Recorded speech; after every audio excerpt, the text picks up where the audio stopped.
आज बात देश से सीधी गद्दारी की होगी और दुश्मन देश चीन से पर्दे के पीछे की यारी की होगी। याद कीजिए 15 जून 2020 का वो खूनी दिन जब गलवान घाटी में हमारे 20 वीर जवान शहीद हुए।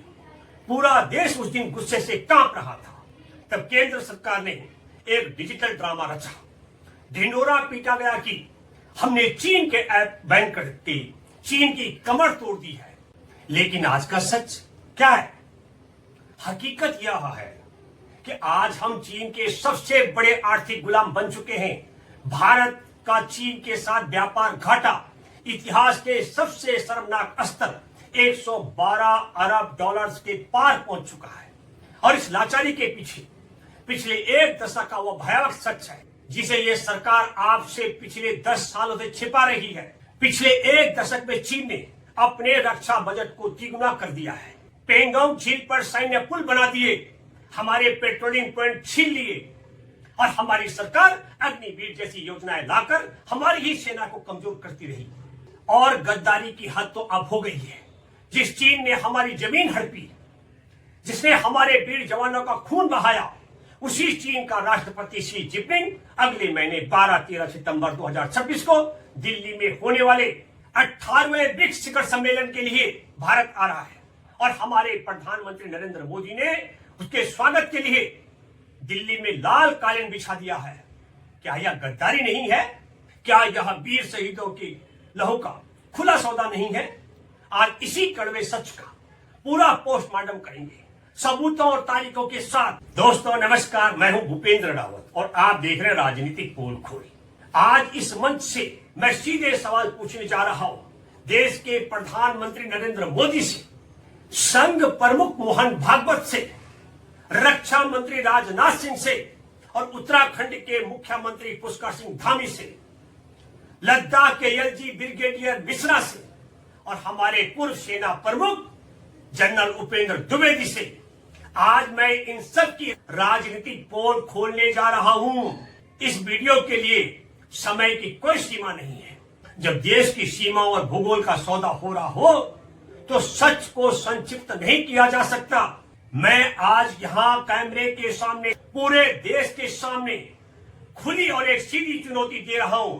आज इस वीडियो के भीतर मैं जो भी तथ्य रखूंगा, सटीक तारीख, अगर वो 1% भी झूठी या निराधार साबित हो जाए तो मुझे सरेआम इंडिया गेट के सामने फांसी पर लटका दिया जाए। मैं अपनी जान दांव पर लगाकर यह बात कर रहा हूं, लेकिन अगर मेरा दावा सत्य है तो देश को सोचना होगा कि इन जिम्मेदार लोगों को क्या क्या सजा मिलनी चाहिए। आइए शुरुआत करते हैं क्रोनोलॉजी के पहले पन्ने से। इस नक्शे के केंद्र में भारत माता की तस्वीर थी, लेकिन जब आप इसकी भौगोलिक सीमाओं को देखेंगे तो आपके पैरों के नीचे से जमीन खिसक जाएगी।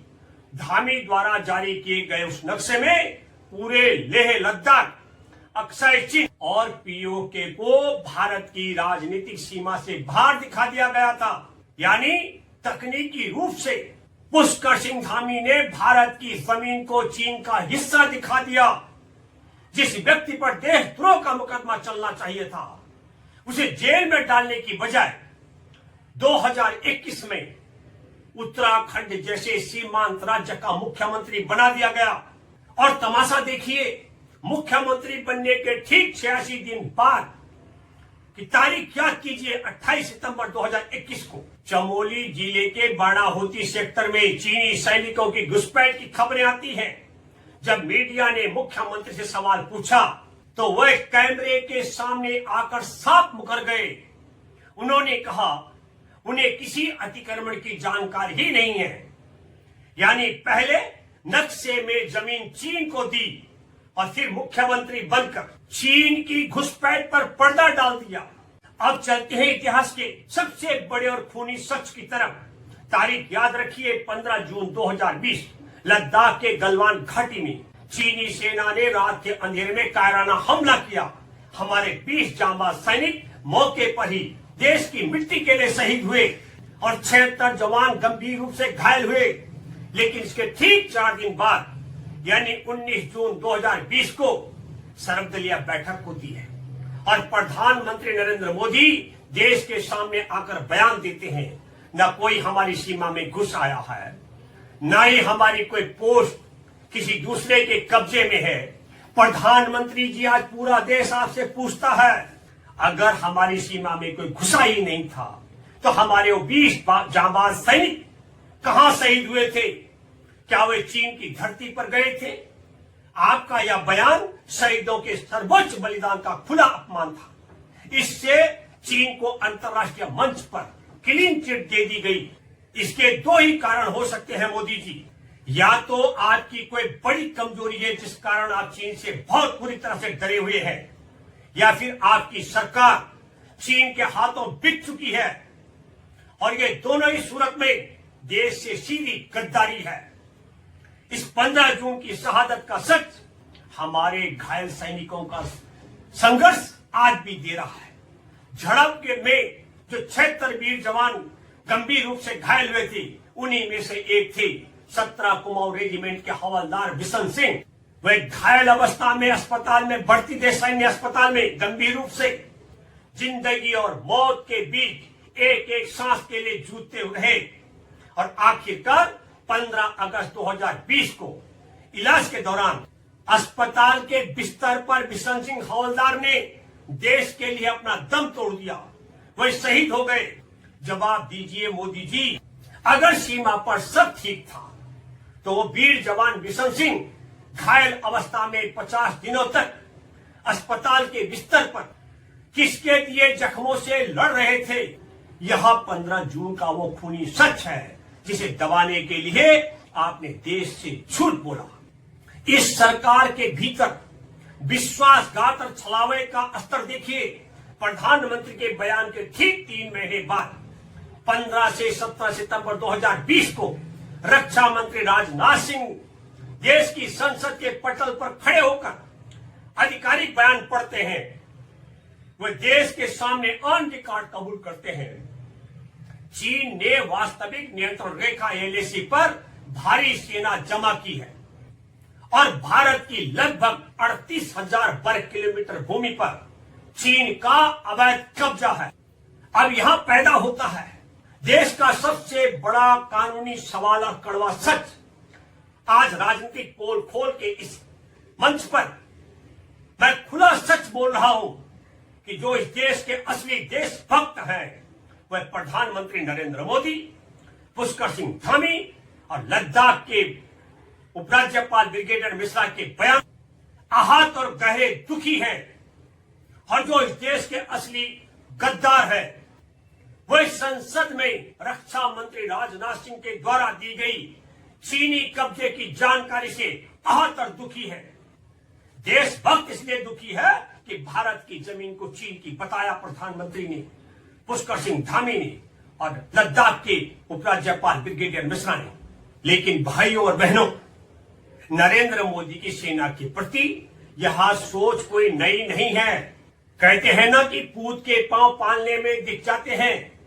तारीख नोट कीजिए, 27 फरवरी 2014 नरेंद्र मोदी देश का प्रधानमंत्री बनने की कतार में खड़े होते हैं। उस समय नरेंद्र मोदी की सेना के प्रति क्या सोच थी यह सबके सामने आ चुका था। 27 फरवरी 2014 नई दिल्ली के फिक्की ऑडिटोरियम में अखिल भारतीय व्यापारी सम्मेलन को संबोधित करते हुए व्यापारियों का वोट बटोरने के कारण नरेंद्र मोदी ने सरेआम बयान दिया था कि इस देश के व्यापारी सरहद पर देश की हिफाजत करने वाले और जान देने वाले सैनिकों से भी ज्यादा जोखिम उठाते हैं। मोदी ने कहा था कि व्यापारी सैनिकों से ज्यादा काम और ज्यादा बहादुरी का काम करते हैं। प्रधानमंत्री जी मुनाफा कमाने वाले व्यापारियों की पैसे के जोखिम की तुलना आप सरहद पर सीने पर गोली खाने वाले जांबाज सैनिकों की जान के जोखिम से कैसे कर सकते हैं? क्या आपके लिए हमारे जांबाजों की जान की कीमत व्यापारियों की तिजोरी से भी कम है? जिस व्यक्ति की सोच में प्रधानमंत्री बनने से पहले ही व्यापारी सैनिकों से बड़े थे, और वही प्रधानमंत्री आज चीन के सामने हमारे सैनिकों के दावों को खारिज कर रहा है। और अब इस सरकार ने शहीदों का अपमान करने का एक और नया तरीका ढूंढ निकाला है। प्रधानमंत्री नरेंद्र मोदी का एक और पुराना बयान आज सोशल मीडिया पर तेजी से वायरल हो रहा है।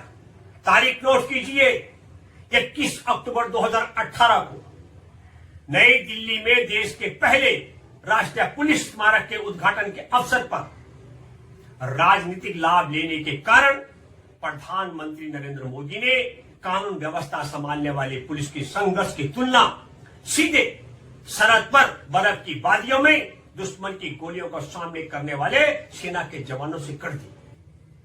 अपनी सरहदी नाकामी और चीन के अवैध कब्जे को छुपाने के लिए मोदी सरकार ने शहादत का यह नया भ्रामक नैरेटिव तैयार किया है। मैं पूछना चाहता हूं, क्या इस देश के प्रधानमंत्री को शहादत और सामान्य ड्यूटी के बीच का अंतर मालूम नहीं है? सरहद पर देश की संप्रभुता के लिए दुश्मन की गोलियां खाकर जान देना शहादत है और उसे सामान्य आंतरिक सुरक्षा ड्यूटी पर होने वाले हादसों से तुलना हमारे वीर सैन्य शहीदों के पवित्र लहू का सरेआम सबसे बड़ा अपमान है। क्या हमारे देश के अंदर कोई ऐसी कानूनी व्यवस्था नहीं बची है? भारत का कानून क्रिमिनल लॉ अमेंडमेंट एक्ट 1961 साफ साफ कहता है कि जो कोई भी भारत के नक्शे के साथ छेड़छाड़ करेगा और उसे सार्वजनिक करेगा और भारत की पवित्र जमीन को दुश्मन देश का हिस्सा दिखाएगा, उसे सीधे देशद्रोह के मामले में जेल की सलाखों के पीछे डाला जाएगा। तो फिर मैं पूछता हूं, इस देश के कानून के रखवाले कहां सो रहे हैं? जिस पुष्कर सिंह धामी पर साल 2015 में गलत नक्शा दिखाने के लिए कार्रवाई होनी चाहिए थी, उसे आज उत्तराखंड का मुख्यमंत्री बनाकर मलाई खिलाई जा रही है।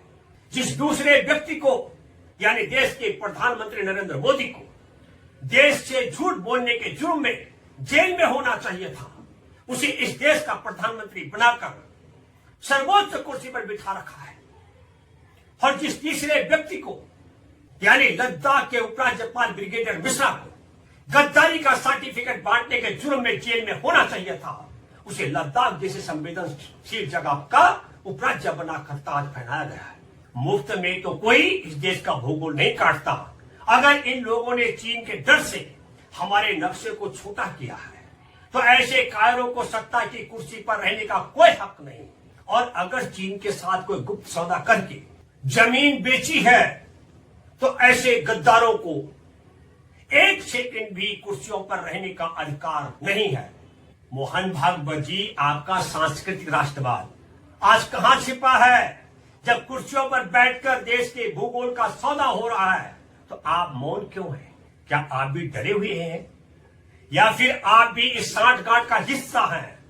सरकार कहती है कि घुसपैठ की खबरें विपक्ष का प्रोपेगेंडा है, तो सुनिए, 15 जून की उस घटना से भी पहले नवंबर 2019 में संसद के शीतकालीन सत्र के दौरान खुद भाजपा के सांसद अरुणाचल से तापिर गांव ने लोकसभा के पटल पर खड़े होकर सरकार से मांग की थी और देश को चेतावनी दी थी। उन्होंने चिल्ला चिल्ला कर कहा था कि चीन की सेना ने अरुणाचल की ऊपरी सुबनसिरी जिले में घुसपैठ कर ली है, लेकिन सत्ता के नशे में चूर सरकार ने इस चेतावनी को दबा दिया और तापिर गांव की उस गवाही पर मुहर लग गई।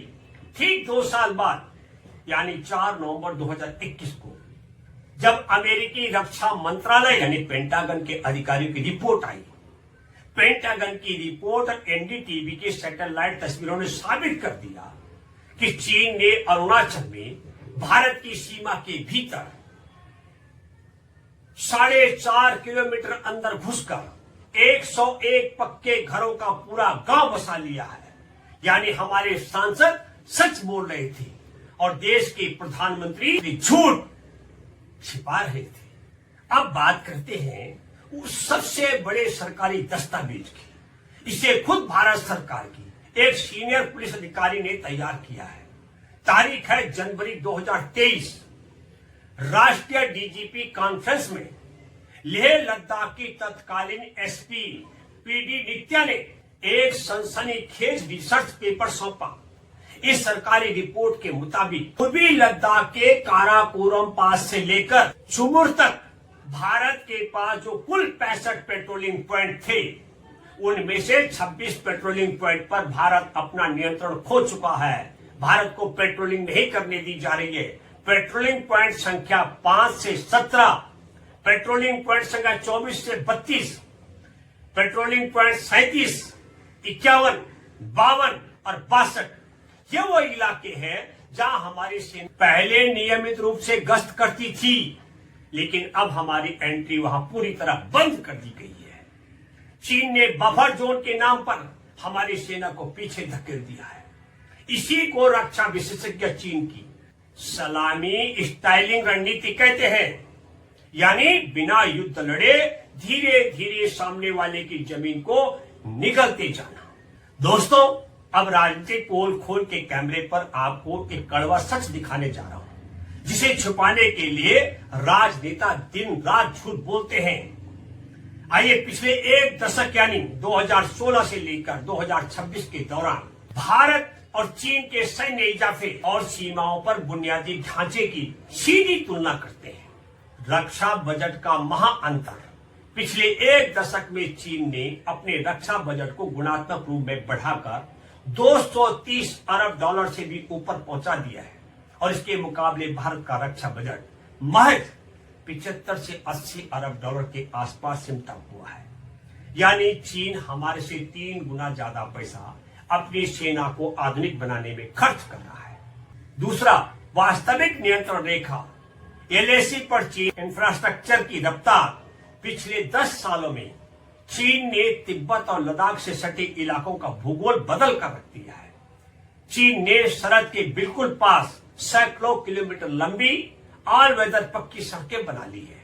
उसने पेंगोंग झील पर 2 समांतर सैन्य पुल खड़े कर दिए हैं, जिससे उसकी सेना और भारी टैंक महज कुछ घंटों में भारतीय सीमा के पास पहुंच सकते हैं। चीन ने अक्साई चीन और तिब्बत में दर्जनों नए मिसाइल साइलो, पक्के अंडरग्राउंड शेल्टर्स और हेलीपैड बना लिए हैं। और तीसरा, भारत की स्थिति कूटनीतिक सुस्ती और बयानों का खेल। इसके विपरीत भारत ने पिछले एक दशक में सीमावर्ती सड़कों का निर्माण तो शुरू किया, लेकिन हमारी रफ्तार चीन के मुकाबले बेहद धीमी, कूटनीतिक अड़चनों में फंसी रही। जब चीन अग्रिम मोर्चे पर पक्के सैन्य गांव और बंकर बना रहा था, तब हमारी सरकार बीजिंग के साथ कूटनीतिक बैठकों में दौर गिन रही थी। हमारे सीमांत क्षेत्रों में बुनियादी ढांचे की कमी के कारण ही लेह पुलिस की रिपोर्ट के मुताबिक हमें अपने 26 पेट्रोलिंग पॉइंट से पीछा हटना पड़ा और बफर जोन स्वीकार करने पड़े। चीन पिछले एक दशक में 5वीं पीढ़ी के स्टील्थ लड़ाकू विमान, आधुनिक ड्रोन और हाइपरसोनिक मिसाइलों का अंबार लगा चुका है। हमारी सेना आज भी नए हथियारों के लिए लंबी रक्षा खरीद प्रक्रियाओं और बजट की कमी से जूझ रही है। ऊपर से हमारी सरकार ने अग्निवीर जैसी योजना लाकर सेना के पारंपरिक अनुभव और कमान संरचना को अंदर से कमजोर करने का काम किया है। तो देशवासियों, आंखें खोलकर इस कड़वी सच्चाई को देखिए। एक तरफ दुश्मन देश पिछले 10 सालों से लगातार अपनी सैन्य ताकत और चौतरफा मजबूत कर रहा है। हमारी सीमाओं के भीतर 4.5 किलोमीटर अंदर आकर पक्के गांव बसा रहा है, और दूसरी तरफ हमारी लाचार सरकार आर्थिक मोर्चे पर चीन से आयात बढ़ाकर उसकी तिजोरी भर रही है।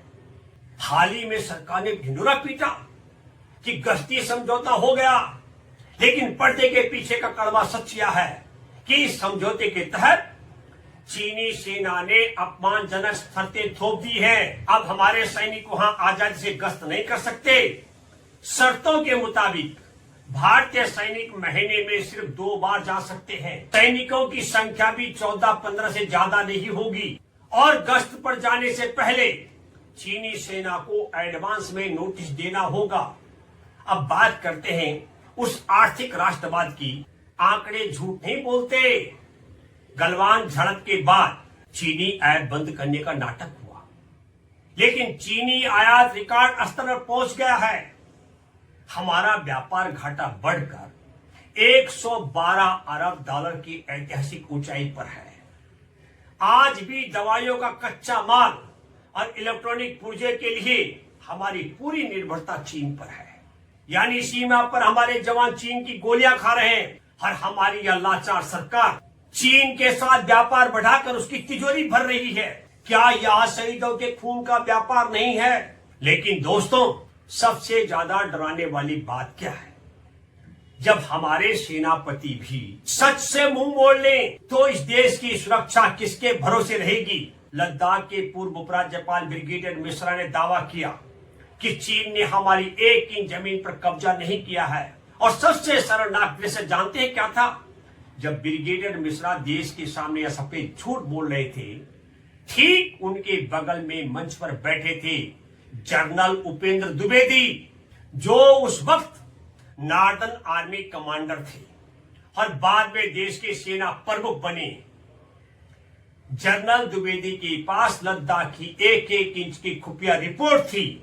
वह जानते थे कि हमारे 26 पेट्रोलिंग पॉइंट छिन चुके हैं, लेकिन सच बोलने की बजाय हमारे इस सेनापति ने उस झूठ को नहीं टोका। उपेंद्र द्विवेदी ने मौन रहकर उस राजनीतिक झूठ पर अपनी सैन्य सहमति दे दी। आज राजनीतिक पोल खोल के इस कैमरे के सामने मैं सवाल उठा रहा हूं, क्या भारत की सेना भी अब नरेंद्र मोदी, पुष्कर सिंह धामी और रिटायर्ड ब्रिगेडियर मिश्रा के रास्ते पर आगे बढ़ रही है? क्या हमारे सैन्य नेतृत्व को भी अब सच बोलने से डर लगने लगा है? जब देश के रक्षक की राजनेताओं की भाषा बोलने लगेंगे तो इतिहास उन्हें किस रूप में याद रखेगा? यह जुगलबंदी देश के लिए सबसे बड़ा खतरा बन चुकी है।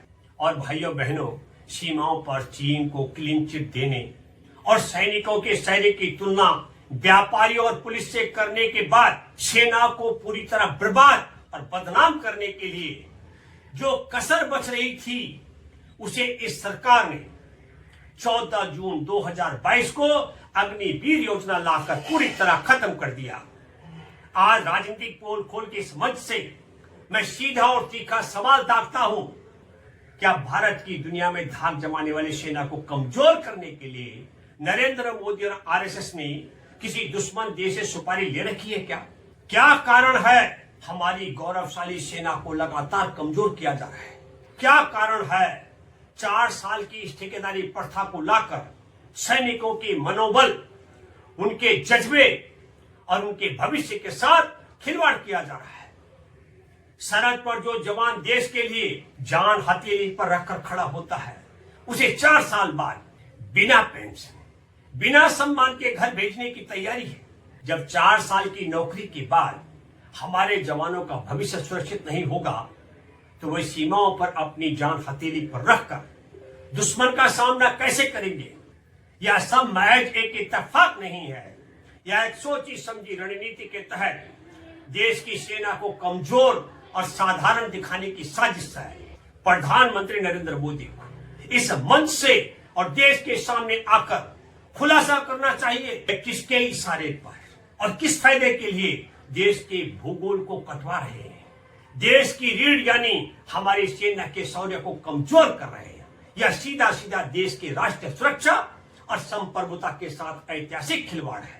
अब जब चीनी राष्ट्रपति शी जिनपिंग भारत आ रहे हैं, तो राजनीतिक पोल खोल के इस मंच से मैं किसी नेता से नहीं, बल्कि सीधे इस देश के नागरिकों से, अपने प्यारे देशवासियों से कुछ सीधे और कड़वे सवाल पूछना चाहता हूं।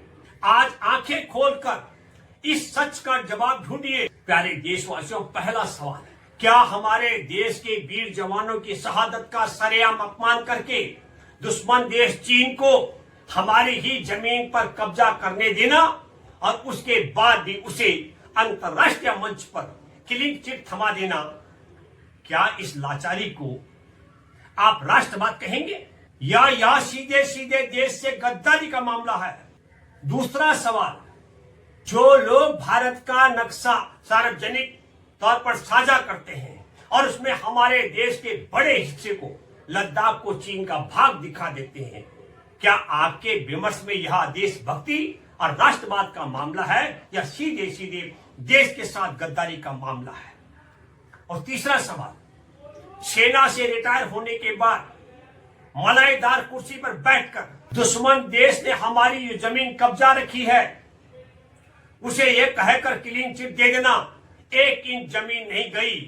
क्या यह चीन को इस बात का प्रमाण और सर्टिफिकेट देना नहीं है कि वो जमीन अब चीन की है जिस पर उसका कब्जा है, हमारी नहीं।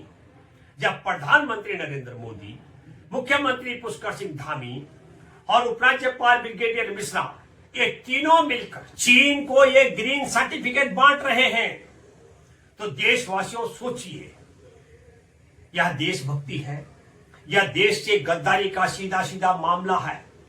और चौथा सबसे बड़ा सवाल, उस पूरी सरकारी सभा में जब देश का भूगोल काटा जा रहा था तब सैन्य कमांडर जनरल उपेंद्र द्विवेदी का चुपचाप मौन बैठे रहना, क्या इस गद्दारी को उनका सीधा और खुला समर्थन नहीं है?